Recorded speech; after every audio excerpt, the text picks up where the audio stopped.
ഇന്ന് തന്നെ ഡൗൺലോഡ് ചെയ്യൂ. കാണൂ നിങ്ങളുടെ ഫേവറേറ്റ് ഷോസ്. ഗോപാലട്ട എന്താ സാറേ, നീ എന്താ ഇങ്ങനെ കിടന്ന് വിളിച്ചു പോകുന്നേ? അവിടെ അയാള് ആര്? ആ വേലായുധൻ.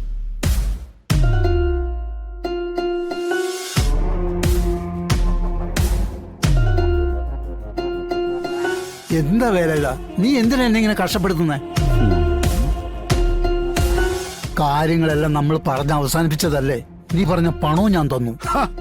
അതെങ്ങനെ ഗോപാലേഷ പറഞ്ഞ് അവസാനിപ്പിക്കുന്നേ? എടുത്ത പണി തീർത്തെടുത്തില്ലല്ലോ. എടുത്ത പണിയോ? എനിക്ക് മനസ്സിലായില്ല. ആ, നമ്മൾ രണ്ടുപേരും കൂടി ചേർന്നെടുത്തൊരു പണി. ആ പണിക്ക് മേല് നീ നിന്റെ പണിയെടുത്തു.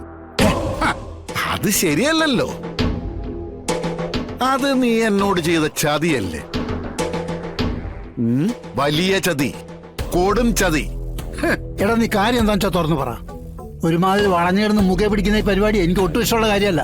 എന്നാലേ വളയുന്നില്ല, നേരെ തന്നെ പറയാം.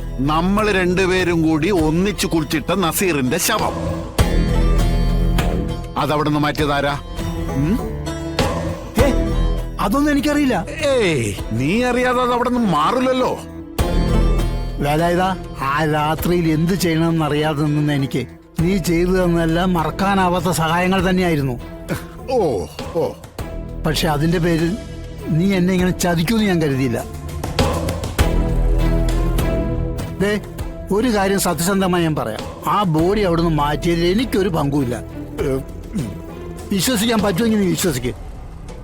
എങ്കിൽ ചിലപ്പോ ആ കറുത്ത ജീപ്പിൽ വന്നവരായിരിക്കോ ആ ബോഡി അവിടെ നിർത്തി മാറ്റിയത്? കറുത്ത ജീപ്പ് വിഷ്ണുവിനാണല്ലോ ഉള്ളത്.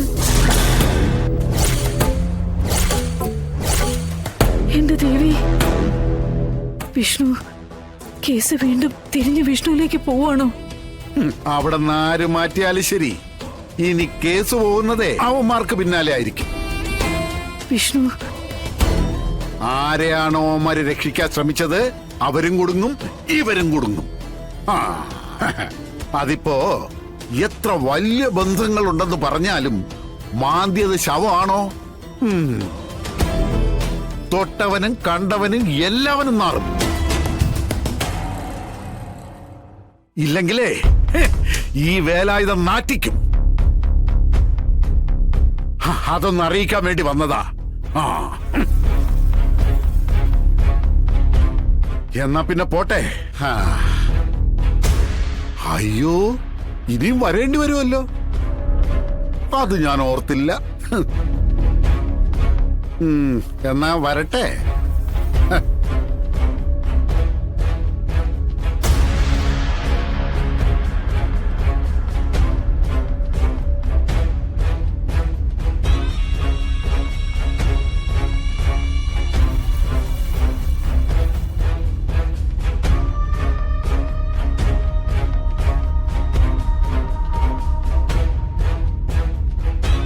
ഗോപാലട്ട, ഇനിയിപ്പോ എന്താ നമ്മൾ ചെയ്യാ? എനിക്കറിയില്ല ശാരദേ, എനിക്കൊന്നും അറിയില്ല.